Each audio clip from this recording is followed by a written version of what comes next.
صوبہ پنجاب کے شہر ٹوبہ ٹیک سنگھ کی مقامی عدالت نے گزشتہ سال قتل کیس جو کہ بھائی کے ہاتھوں بہن قتل ہوتی ہے ماریا بی بی، اس قتل کیس میں بھائی اور باپ کو مجرم قرار دیتے ہوئے 10-10 لاکھ اور پھانسی کی سزا سنائی گئی ہے۔ تو یہ واقعات کوئی آج شروع نہیں ہوئے، بلکہ اتنی شدت سے یہ واقعات تھے کہ جنوری 2005 میں پرویز مشرف صاحب نے باقاعدہ ایکٹ پہ سائن کیے تھے۔ غیرت جو ہے اس کا کیا تصور ہے دین میں؟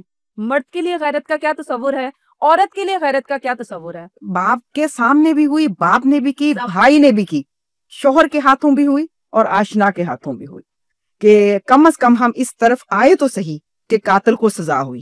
مذہبی طبقات جو ہے ان پہ یہ بھی ایک الزام لگایا جاتا ہے کہ عورت کی حق میں نا آواز بلند نہیں کرتے۔ عورت کے حق میں آواز اٹھائی گئی ہے یا اٹھائی جانی چاہیے تو وہ مذہبی گروہ ہی کی ہے۔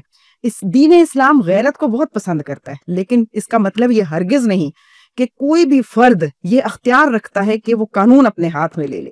تو ہم نے صرف ایک ماہ میں 30 خواتین کی ضمانت دی ہے اور انہیں رہا کروایا۔ لیکن معاشرتی اخلاقی رویہ کیا ہمارا کیا ہونا چاہیے جو کہ اس طرح کے واقعات ہی نہ ہو؟ اس میں جو ساس بہو کا مسئلہ ہے، نند بھابھی کا مسئلہ ہے، مطلب شوہر بھی بیوی کو وہ اہمیت نہیں دیتا۔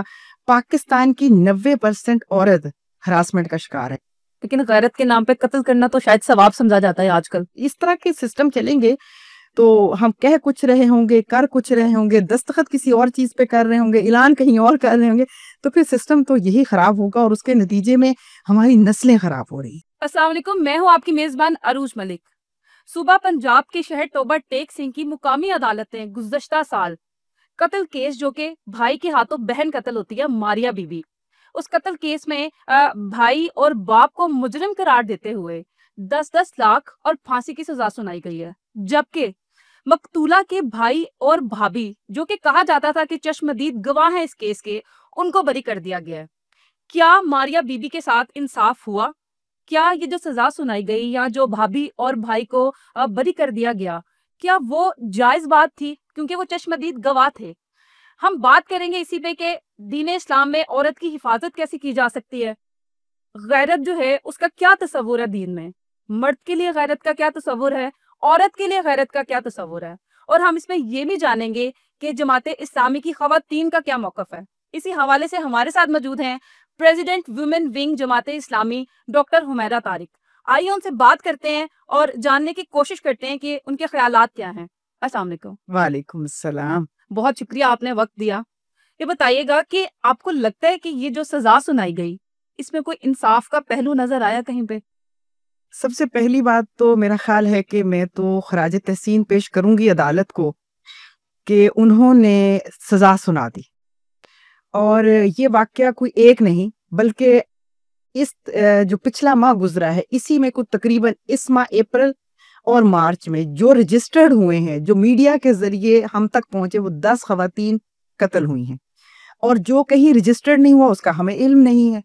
تو یہ واقعات کوئی آج شروع نہیں ہوئے، بلکہ اتنی شدت سے یہ واقعات تھے کہ جنوری 2005 میں پرویز مشرف صاحب نے باقاعدہ ایکٹ پہ سائن کیے تھے، اور بہرحال وہ ایکٹ کی بات کیا تھی، حدود سے باہر تھا، یہ ایک الگ موضوع ہے کہ انہوں نے اسے قصاص و دیت کے قانون سے ہی نکال دیا، اور اس کے ساتھ یہ کہ اہل خانہ کو جو معافی کا اختیار ہے وہ بھی ختم کر دیا۔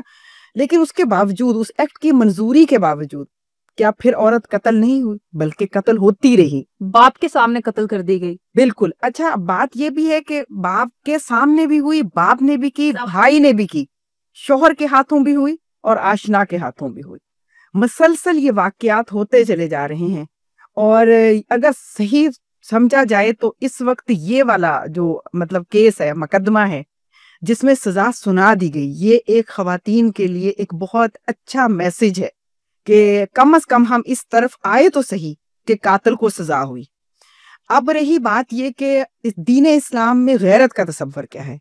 غیرت تو دراصل اگر حضور صلی اللہ علیہ وآلہ وسلم نے خود فرمایا حضرت سعد بن عبادہ رضی اللہ تعالی عنہ کو کہ میں بہت غیرت مند ہوں اور میرے سے زیادہ غیرت اللہ، میرے سے زیادہ غیرت مند۔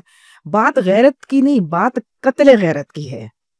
اس دین اسلام غیرت کو بہت پسند کرتا ہے، لیکن اس کا مطلب یہ ہرگز نہیں کہ کوئی بھی فرد یہ اختیار رکھتا ہے کہ وہ قانون اپنے ہاتھ میں لے لے۔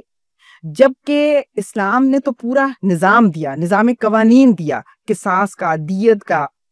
اب یہ جو قتل غیرت ہے دراصل یہ قانون میں قتل عمد ہے، یعنی جان بوجھ کر جو قتل ہے وہ شمار ہوتا ہے۔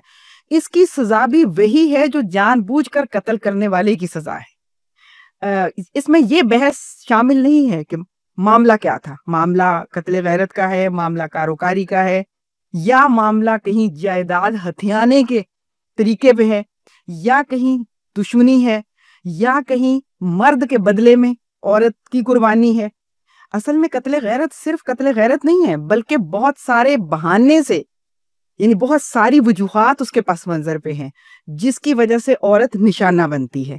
تو اس لیے ہم تو اس کو بہت ایک اچھا سائن سمجھتے ہیں کہ ایک قانون پر عمل ہوتے ہوئے کوئی عمل درآمد کی کوئی شکل نکلی، لیکن بہرحال اس کے علاوہ بھی بہت سارے کام ہیں جو کرنے باقی ہیں۔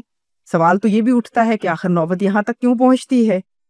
تو قانون بنا لینا تو کام نہیں ہے، ایک سٹیپ ہے نا وہ، لیکن اصل بات یہ ہے کہ قانون پر پوری طرح سے عمل درآمد کرنا جو ہے وہ اصل بات ہے۔ اچھا، ویسے مذہبی طبقات جو ہے ان پہ یہ بھی ایک الزام لگایا جاتا ہے کہ عورت کی حق میں نا آواز بلند نہیں کرتے، تو کیا جماعت اسلامی کا بھی کوئی اسی طرح کا رول ہے؟ کیا توقع کی جا سکتی ہے؟ مذہبی جماعتوں کے اوپر یا مذہبی افراد کے لیے ویسے مطلب ہو سکتا ہے یہ پرسیپشن درست ہو، لیکن مجھے تو یہ لگتا ہے کہ سب سے زیادہ اگر اصولی طور پر عورت کے حق میں آواز اٹھائی گئی ہے یا اٹھائی جانی چاہیے تو وہ مذہبی گروہوں ہی کی ہے۔ اب اس میں جماعت اسلامی کی اگر بات کروں تو ہم نے پچھلے ماہ میں یہ جو مارچ کا مہینہ گزرا ہے اس میں ہم نے ایک ماہ میں 30 خواتین کو جو جیل میں تھی، جرم ثابت ہو گیا اور انہوں نے اپنی سزا پوری کر لی، لیکن وہ رہا نہیں ہو رہی تھی اس لیے کہ ان کے اوپر کچھ دیت تھی، رقم انہیں تاوان کے طور پہ ادا کرنی تھی، یعنی ایک خاتون پر تو 50 لاکھ تاوان تھا، اور یہ ساری خواتین انتہائی مطلب کمزور گھروں سے ہوتی ہیں۔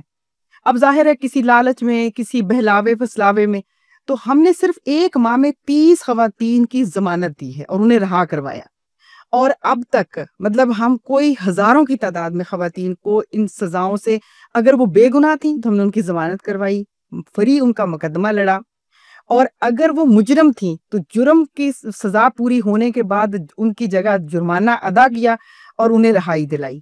اچھا، اس کے علاوہ ہم مسلسل، یعنی اگر کسی کا طلاق کا، خلا کا کیس ہے، گھریلو تنازعات ہیں، تو وہ بھی ہم باقاعدہ، ہمارے پاس لائرز ہیں، فیمیل لائرز ہیں، وہ فری مقدمہ ان کا لڑتی کہ پراپر لیگل وے میں آپ ہیلپ کرتے ہیں۔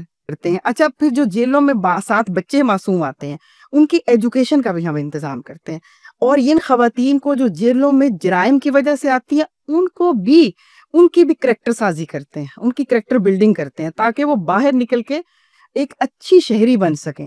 اچھا، اب رہی بات یہ کہ ہم آواز اٹھانے والی، یہ تو ہم پریکٹیکل کر رہے ہیں، جیسے سندھ کے گوٹھ ہیں اور پنجاب کے دیہات ہیں، عورت پس رہی ہے ہر جگہ، یعنی اب یہ دیکھیں کاروباری طبقہ ان سے مزدوری کرواتا ہے اور انتہائی کم قیمت انہیں پے کرتا ہے، لیکن ہم ہنر بنائے زندگی ہمارا برانڈ ہے، ہم اس کے تحت گلی گوٹھ گاؤں کی عورت سے جو ہنر اسے آتا ہے اس کے مطابق کام کرواتے ہیں، بڑے شہروں میں لا کر ایگزیبیشن کرتے ہیں، اور جو انکم ہوتی ہے اسی طرح انہیں واپس کرتے ہیں۔ یہ آل اوور پاکستان چل رہا ہے کام، ہر تقریباً بڑے شہر کے اندر، یعنی چھوٹے شہروں میں تو نہیں، لیکن کام چھوٹے گاؤں دیہاتوں سے کرواتے ہیں، لیکن ایگزیبیشن ہم لاہور، کراچی، اسلام آباد، پشاور، کوئٹہ، اس طرح سے جگہوں پہ ہم ایگزیبیشن اس کی لگاتے ہیں، اور وہ مطلب بڑی خوبصورت چھوٹی چھوٹی چیزیں بناتی ہیں، اور جو بھی انکم ہوتی ہے وہ پوری انہیں ملتی ہے۔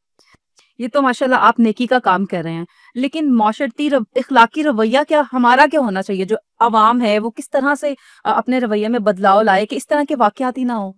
سب سے اہم بات یہ ہے، اچھا اس میں ایک تو بہرحال ذمہ داری گورنمنٹ کی ہے، دوسری ذمہ داری اداروں کی، مطلب ایجوکیشن سسٹم کی بھی ہے، اور تیسری گھر کی۔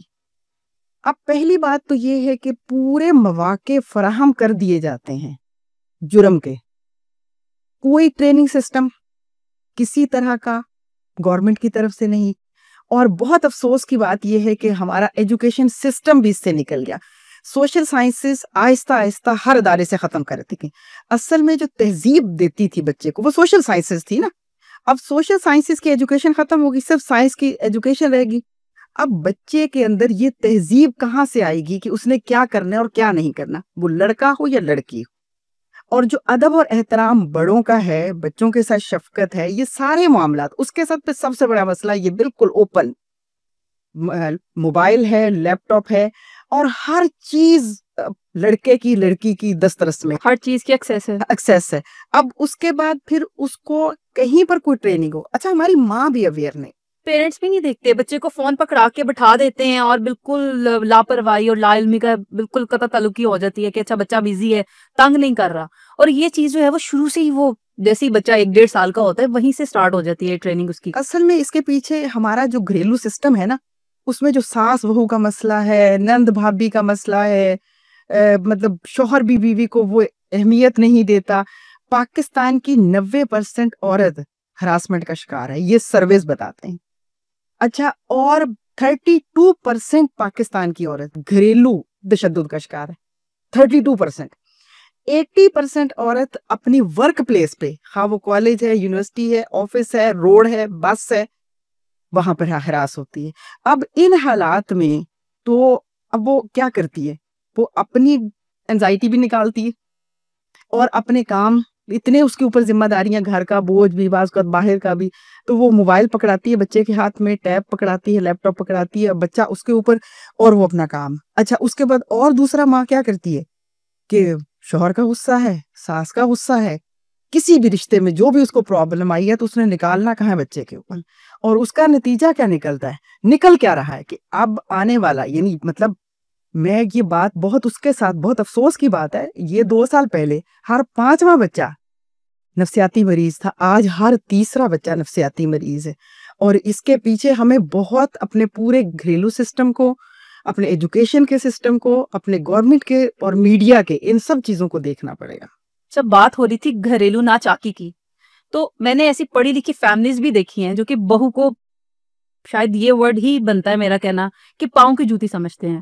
کوئی جو ہے اس کو کسی چیز میں بھی ترجیح نہیں دی جاتی. بہو کی یہ ذمہ داری ہے کہ اس نے گھر میں ایز اے گھر والی بن کے کام کرنا ہے، ویسے ہی رہنا ہے. تو کیا اسلام میں یہ کانسیپٹ جو ہم بنا چکے ہیں ہمارے معاشرے میں، جو کہ بہت ساری برائیوں کی وجہ بنتا ہے، لڑائیوں کی وجہ بنتا ہے، تو کیا ایسا کوئی تصور ہے کہ اگر عورت کی شادی ہو جاتی ہے لڑکی کی، تو اس نے ایک ایز اے کام والی بن کے ہی بس رہنا ہے، اس سے زیادہ اس کی کوئی نہ شوہر کی نظر میں حیثیت ہے، نہ ہی پورے گھر میں ہیں؟ اچھا، مجھے تو ویسے نا اس سے بھی زیادہ ایک مسئلہ یہ لگتا ہے کہ جیسے میری امی کا جو وقت تھا، مطلب ایک جنریشن پہلے کی بات ہے، اس وقت اتنی ایجوکیشن بھی عورت کو نہیں دی جاتی تھی. پیرنٹس بھی اس کی تربیت یوں ہی کرتے تھے، تم نے پرائے گھر جانا ہے، تم نے برداشت کرنا ہے، لہٰذا وہ جنریشن برداشت کرتی تھی. اب یہ مسئلہ دوسرا ہو گیا کہ جب مرد بہت آسانی سے بیوی کو چھوڑ کے چلا جاتا، بچوں کو چھوڑ کے چلا جاتا، دوسری شادی کر لیتا. اب پیرنٹس کو یہ فکر ہوتا ہے کہ کل ہماری بچی کے ساتھ کیا ہوگا، تو لہٰذا ہم نے بچیوں کو پڑھانا شروع کیا. ہم بچیوں کو چاہتے ہیں کہ ہماری بچیاں جاب پہ آئیں اور اپنی، تاکہ کل محتاجی سے بچیں. اور لیکن رویہ نہیں بدلا، بچی پڑھ بھی گئی اور ہماری لڑکی جاب بھی کرنے لگ گئی، لیکن معاشرتی رویہ تبدیل نہیں ہوا. لہٰذا آج کی لڑکی دوہرے جبر کا شکار ہے. پہلے وہ پڑھتی ہے، اے گریڈ لیتی ہے، لڑکوں سے زیادہ لیتی ہے، اے گریڈ لیتی ہے، جاب بھی کرتی ہے، لیکن گھر میں وہ بیوی ہی ہے. اور بیوی وہی ہے کہ اسی نے کچن چلانا ہے، اسی نے گھر کو دیکھنا ہے، اسی نے بچوں کو دیکھنا ہے. اور مرد جاب کر کے آئے گا تو آرام کرے گا، اور عورت جاب کر کے آئے گی تو اس کی ساری ذمہ داری اس کے اوپر ہوگی. اور اس کے ساتھ پھر ایک اور ہمارے یہاں رویہ ہے، اور ویسے تو خیر اس رویے کی ذمہ دار بھی عورت ہے، کہ جو مرد کے رشتہ دار ہیں ان کی تو عزت ہوگی، لیکن اگر عورت کے رشتہ دار ہوں گے تو ان کی کوئی حیثیت نہیں. بالکل ایسا ہی ہے. اصل میں اس یہاں مطلب تربیت، ویسے تو حقیقت یہ کہ عورت ہی تربیت کرتی ہے نا، مرد کی بھی، تو عورت بھی تو ایک ہی کام کرتی ہے، بیٹی کو کہتی ہے بیٹی تم نے دوسرے گھر جانا ہے، سنبھل جاؤ. لیکن بیٹے کو یہ نہیں کہتی کہ بیٹا تمہارے پاس بھی کسی کی بیٹی نہیں آنا ہے، تم سنبھل جاؤ. ہمیں اپنی بیٹیوں کی تربیت کے ساتھ بیٹوں کی تربیت بھی کرنے کی ضرورت ہے، بلکہ زیادہ کرنے کی ضرورت ہے. کیونکہ بہرحال ایک بچی جب خوش نہیں ہوتی، پریشان ہوتی ہے، تو اس کا پورا خاندان پریشان ہوتا ہے، اور نہ صرف خاندان بلکہ اس کی پوری نسل خراب ہوتی ہے. اور یہ بات مرد کو بھی اتنی اہمیت سے سمجھانے کی ضرورت ہے جتنی اہمیت سے عورت کو سمجھائی جاتی ہے اور سمجھائی جانی چاہیے. بالکل ٹھیک ہے. اچھا، یہ بتائیے گا کہ اسلام میں اگر اگر کسی پہ بغیر ثبوتوں کے، کوئی ثبوت نہیں ہے، الزام لگا دیا جائے، تہمت لگا دی جائے، تو اسلام کیا کہتا ہے اس بارے میں؟ دیکھیں سیدھا سا اسلام کا حکم یہ ہے کہ اگر الزام ثابت نہیں ہوتا تو 70 کوڑے سزا ہے الزام لگانے والے پر، لگانے والے پر۔ اگر اس نے الزام لگایا ہے تو ثابت کرے، اگر وہ ثابت نہیں کر پایا تو 70 کوڑے سزا ہے، اور اگر ثابت کر دیا اس نے 4 گواہ عادل گواہ تو پھر بھی سزا گھر والے نہیں دیں گے۔ اصل بات یہ ہے کہ پھر بھی باپ بھائی شوہر سزا نہیں دے گا، سزا عدالت دے گی، حکومت دے گی، قانون دے گا۔ اور پھر بھی سزا کیا ہے کہ اگر غیر شادی شدہ ہے تو 100 کوڑے سزا ہے زنا کی، اور اگر شادی شدہ ہیں تو حکومت پھر قتل کی سزا ہے۔ یعنی مسلمان کے لیے حضور صلی اللہ علیہ وسلم نے فرمایا کہ مسلمان کلمہ گو 3 وجوہات پہ قتل کیا جائے گا، لیکن قتل کوئی فرد نہیں کرے گا، عدالت فیصلہ کرے گی، اور جو حکومتی سسٹم ہے انتظامیہ جس کو ہم کہتے ہیں وہ اس سٹیپ اٹھائے گی۔ ایک تو جس نے قتل کیا قاتل کو سزائے موت ہی ہے اس کا۔ دوسرا اگر شادی شدہ زنا کرتے ہیں تو، اور ثابت ہو جائے، اور ثابت ہونے کے لیے یا 4 عادل گواہ یا پھر وہ خود اقرار کر لیں، دوسری کوئی شکل نہیں ہے۔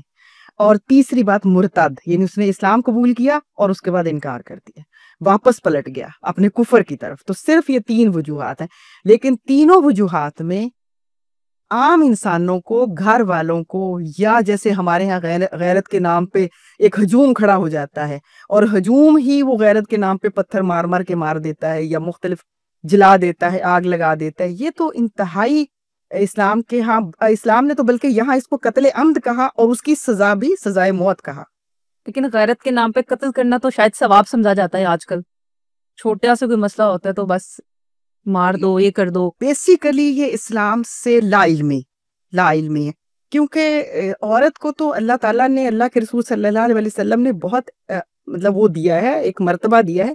اچھا حضرت عمر فاروق رضی اللہ تعالیٰ عنہ نے تو یہاں تک کہ قحط تھا، قحط کے دور میں کسی نے چوری کر لی تو آپ نے فرمایا اس کو سزا نہیں ہوگی۔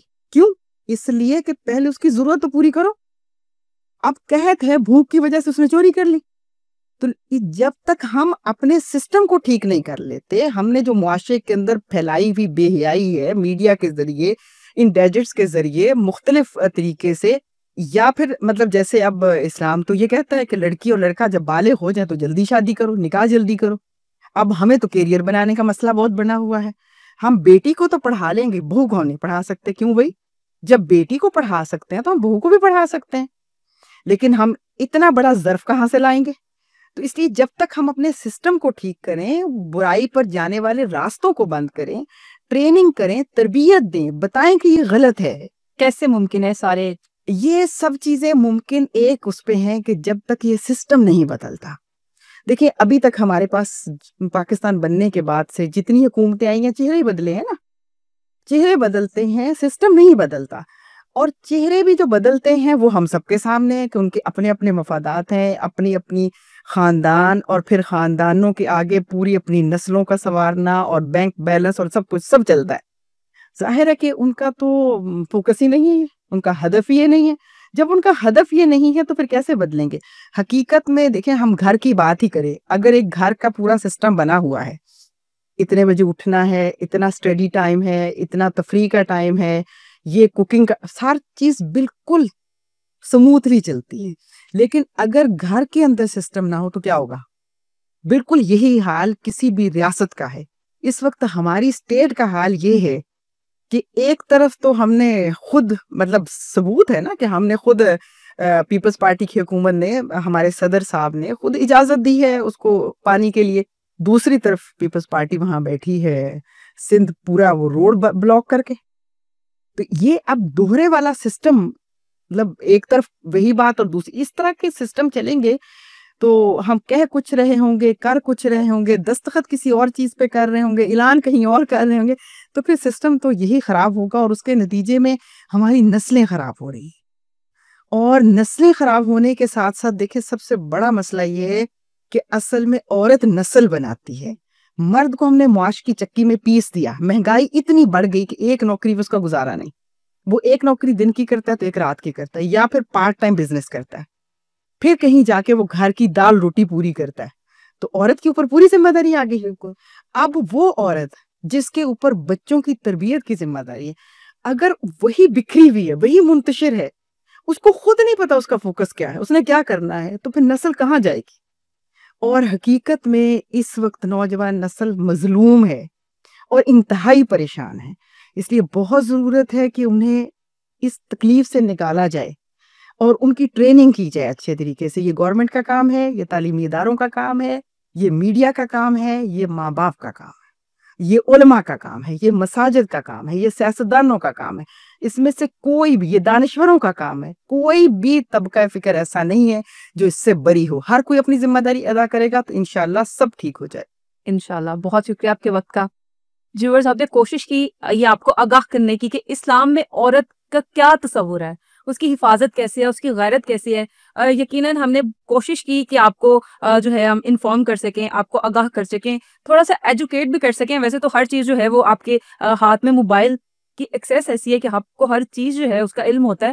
تو تھوڑا سا اگر آپ یہ بھی دیکھ لیں کہ عورت اگر دیکھا جائے تو وہ کیا چیز ہے، اسلام کیا کہتا ہے، آپ کے گھر کی عورت ہے، غیرت کے نام پہ آپ قتل کرتے ہیں، اتنے حالات بدتر ہو جاتے ہیں. اگر ماریا کی قتل کیس کی ہی بات کی جائیں تو باپ کی موجودگی میں بھائی اس کو قتل کر رہا ہے، بھائی اس کے ساتھ زیادتی کرتا رہا ہے. یہ اب کہاں جا رہے ہیں؟ اس کے ساتھ ہی عروج ملک کو دیجیے اجازت. ملتے ہیں اگلے ویڈیو میں. اللہ حافظ.